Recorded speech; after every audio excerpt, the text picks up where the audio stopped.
तीन तरह का जल शिव को समर्पित होता है और वो तीनों तरह के जल का अलग अलग भाव है महाराज।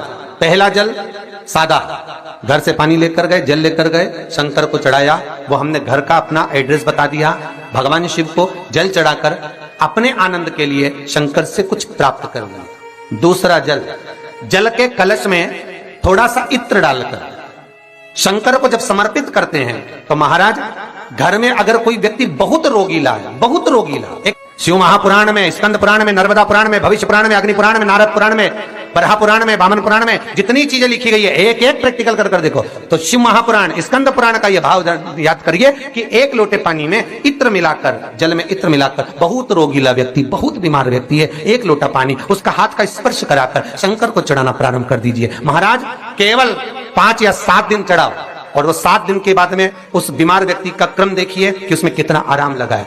औषधि दवाई काम करना प्रारंभ करी कि ना करी। केवल इत्र समर्पित, इत्र का जल।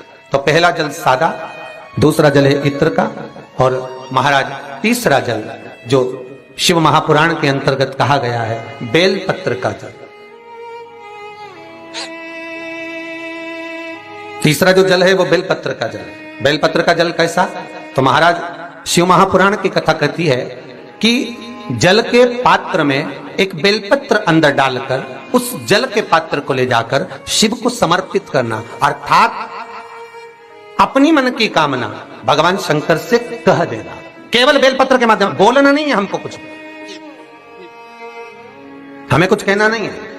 3 तरह का जल का जो व्याख्यान वर्णन किया गया, एक सादा जल जो भगवान को कहा, आपने अपना एड्रेस बता दिया, आपने अपने मन का भाव बता दिया। इत्र का जो जल चढ़ाया गया वो केवल रोग मुक्ति के लिए चढ़ाया गया। और तीसरा बेलपत्र, अगर उस जल में एक बेलपत्र भी पड़ी हुई है और वो बेलपत्र पड़ा हुआ जल आप जिस भाव से चढ़ा रहे हो, जिस कामना से चढ़ा रहे हो, शंकर वो कामना आपकी पूर्ण कर देते। और लिंग पुराण को अगर आप पढ़ेंगे तो उसमें पाएंगे कि लिंग पुराण के अंदर लिखा है कि आप शंकर को अगर जल भी नहीं चढ़ाएं, आप शंकर को वस्त्र भी नहीं चढ़ाएं, आप शंकर को फूल भी ना चढ़ाएं, आप बेलपत्र भी ना चढ़ाएं, अगर शंकर को आपने कुछ भी ना चढ़ाया तो केवल शंकर के मंदिर में 2 क्षण जाकर उस शिवलिंग के सम्मुख में बैठ जाओ, कुछ मत बोलो, केवल मौन होकर उसको निहार लो, केवल मौन होकर निहार लो।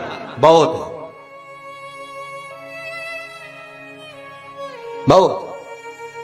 जो हनुमान जी महाराज को 3 तरह की माला समर्पित होती है, एक आंकड़े के पत्ते की, दूसरी बेलपत्र के पत्ते की, तीसरी पीपल के पत्ते की। ये 3 तरह की माला जब शंकर हनुमान जी महाराज को समर्पित होती है, जिस समय पर अगर व्यक्ति के जीवन में बहुत भारी रोग हो गया है, बहुत ज्यादा कष्ट हो गया है, कैंसर जैसी बीमारी भी अगर उसको घेर ली है और किडनी लीवर सब बेकार हो गया, तो निवेदन है पीपल के पत्ते की माला बनवाओ, 108 पत्ते की, और हनुमान चालीसा का हर पत्ते पर स्मरण करिए महाराज। आप हनुमान चालीसा पढ़ते जाओ, माला में गांठ लगाते जाइए, और वो माला जो व्यक्ति कैंसर से पीड़ित है हाथ का स्पर्श कराइए और शंकर को चढ़ाइए। केवल अष्टमी तिथि के दिन ये माला समर्पित होना चाहिए, शुक्ल पक्ष की अष्टमी के दिन। आप 2 या 3 अष्टमी को कर देखिए, अपने आप दवाई लगना प्रारंभ होगी, कैंसर जैसा रोग भी धीरे धीरे समाप्ति पर आएगा महाराज। पर करना शुक्ल पक्ष की अष्टमी को ही। महाराज कोई बच्चा एग्जाम में बैठ रहा है, सीए की पढ़ाई कर रहा है, कोई बहुत बड़े एग्जाम में बैठा, पास हो ही नहीं रहा, बहुत हार गया, बेलपत्र की माला चढ़ाई। पर बेलपत्र की जो माला है वो केवल प्रदोष पर चढ़ती है श्री हनुमान जी महाराज को। आप बेलपत्र की माला चढ़ाओ, 108 बेलपत्र, आप श्री शिवाय नमस्तुभ्यम मंत्र का जाप कर कर, गांठ लगाकर भगवान श्री हनुमान जी महाराज के सामने पहुंचकर माला को सीधी रखकर, जो व्यक्ति एग्जाम में बैठ रहा है, नौकरी के लिए, अन्य पढ़ाई के लिए, अगर कंपटीशन एग्जाम में भी बैठ रहा है, तो माला को हनुमान जी महाराज, और हनुमान जी कौन से होना चाहिए? पूर्वमुखी। हनुमान दक्षिण मुखी नहीं चाहिए, पूर्व में जिन हनुमान जी का मुख हो वो माला ऐसी समर्पित कर कर, हनुमान चालीसा का पाठ कर कर, 3 बार स्मरण कर कर माला श्री हनुमान जी को पहना दीजिए। ऐसा कोई एग्जाम नहीं जिसमें से आप निकल ना पाए महाराज, पर करना आपको पड़ेगा। प्रदोष का दिन होना चाहिए, प्रदोष के दिन भगवान, और प्रयास जहां तक हो सके प्रदोष काल में अगर चढ़ाएंगे तो ज्यादा फलदायी रहेगा, प्रदोष काल में। तीसरी है आंकड़े की माला महाराज। आंकड़े के पत्ते की जो माला होती है, यह माला कार्य की सिद्धि के लिए होती है। इसमें एक एक आंकड़े के पत्ते पर सीताराम लिखा जाता है, मात्र एक पत्ता ऐसा होता है जिस पत्ते पर सीताराम नहीं लिखा जाता। 108 पत्ते में से एक पत्ता बस उस पत्ते को हथेली में रखकर उल्टा हाथ आपको रखना है और अपनी कामना कर कर उस पत्ते को बांध देना है। ये जरूरी नहीं है कि 25 के बाद बांधो, 50 के बाद बांधो या 100 के बाद बांधो, आपकी मर्जी पड़े उस खाली पत्ते को कहीं पर भी बांध दीजिए और उस माला को अपनी कामना कर कर श्री हनुमान जी महाराज को समर्पित कर दीजिए। महाराज इसके लिए कोई तिथि, कोई दिन, कोई वार निश्चित नहीं है। बस ये माला जब हनुमान जी को चढ़ जाए तब एक घी का और एक तेल का दिया हनुमान जी के सम्मुख में लंबी बाती का लगा देना है। महाराज एक घी का, एक तेल, और अपनी कामना कर कर आप आ जाइए। आपकी वो कामना 2.5 महीना या 3 महीना, इससे ज्यादा नहीं जाएगा, वो कामना बाबा पूरी करेगा, क्योंकि शिव और हनुमान ये सब एक ही स्वरूप है। अब आप कहेंगे महाराज जी ये कौन सी पुराण से लिया है, तो आप इसको लिंग पुराण के अंदर देख सकते हैं। आप गीता प्रेस गोरखपुर की लिंग पुराण लीजिए, उसके अंतर्गत आप इसका व्याख्यान वर्णन पढ़ सकते हैं। महाराज एक एक क्रम हमारे शास्त्रों का हम उसको बस ज्ञात करें, हम इधर उधर डोले नहीं।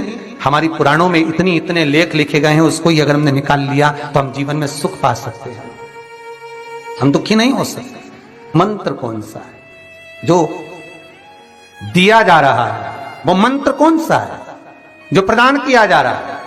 हनुमान जी महाराज ने वो मंत्र जो विभीषण को दिया, और एक विभीषण जिसको लात मार दी गई, एक विभीषण जिसको लात मारकर निकाल दिया गया, जिसके घर का भी ठिकाना नहीं था, वो विभीषण एक छोटे से मंदिर में जो रहता था, तुलसी का क्यारा जिसके दरवाजे पर था, और वो विभीषण जब सीख रावण को देता है तो वही विभीषण को जब लात मारकर निकाल दिया जाता है, तो वो मंत्र कौन सा था जिसको विभीषण ने जपा और विभीषण लंका का अधिपति बन गया, सत्ताधारी वैभवशाली? वो मंत्र कौन सा? केवल एक मंत्र जो श्री हनुमान जी महाराज ने विभीषण को दिया। महाराज वो मंत्र कोई दूसरा नहीं था, केवल भगवान का नाम विभीषण को प्रदान किया था। क्यों? क्योंकि विभीषण के दरवाजे पर जब हनुमान जी महाराज पहुंचे थे, विभीषण के द्वार पर जब हनुमान जी महाराज पहुंचे तो विभीषण के दरवाजे पर जाकर क्या देखते हैं कि सब कुछ विभीषण के यहां पर है, और विभीषण लगा हुआ है, कभी यहां पर प्रणाम करता है, कभी वहां प्रणाम करता है, कभी विभीषण यहां जाता है, यहां नमन करता है, कभी विभीषण वहां नमन करता है, कभी विभीषण इस स्थान पर जाता है, विभीषण यहां मत डोल रहा है, ये हनुमान जी देख रहे हैं। घर में दिखाया तो वास्तु दोष है, क्या करें? पाइप तोड़वा के इधर का इधर कर दो, सीढ़ी तोड़वा के इधर कर दो। राशि में दिखवाया तो ग्रह दोष है। सारे दोष मनुष्य को नजर आते हैं और सब कुछ कर लेता है वो, पितृ दोष के लिए भी, वास्तु दोष के लिए भी, ग्रह दोष के लिए भी, पर मनुष्य को सारे दोष नजर आते हैं। जब दुख आता है बस एक दोष नजर नहीं आता अपने कर्मों का कि पहले क्या कर कर आया है, वो भी तो दिखवाओ किसी महाराज से। महाराज जी बोल देंगे पितृ दोष है, महाराज जी कह देंगे वास्तु दोष है, महाराज जी कह देंगे ग्रह दोष है, महाराज जी कह देंगे ये दोष है, पर महाराज से एक दोष अपने को अपना छाटना है कि मेरे कर्म का दोष कौन सा है। दरवाजे भी बदल दिए, सीढ़ियां भी बदल दी, वास्तु शास्त्र वाले को बुलाकर घर भी बदल दिया, 50 बार मकान भी बदल दिया, सारे दोष हमने देखे, पर भीतर का दोष नहीं देख पाए कि हमारे कर्म का दोष क्या है। जो पूर्व में कर आए हो वो कर्म का भोग मनुष्य के शरीर में भोगना पड़ेगा, और मनुष्य के शरीर मिलता ही काय के लिए है? एक भगवान का भजन करो और दूसरा कर्म का भोग भोगो, इसके सिवाय है ही क्या? का शरीर केवल 2 कारणों से मिला है, एक कर्म का भोग भोगने के लिए और एक भगवान का भजन करने के लिए। तो कर्म का भोग भी भोगना और भगवान का भजन भी करना है, तो क्यों करना है? तो शिव महापुराण की कथा कहती है कि जितना तुम भजन करते रहोगे तो ये दुख जो आता है ये धीरे धीरे कटता रहेगा, बस भजन से दूर मत होना। आशा है यह वीडियो आपको पसंद आई होगी। पंडित श्री प्रदीप मिश्रा जी द्वारा बताए गए शिव पुराण के अचूक उपाय अपने जीवन में उतारिए और लाभ उठाइए। श्री शिवाय नमस्तुभ्यम।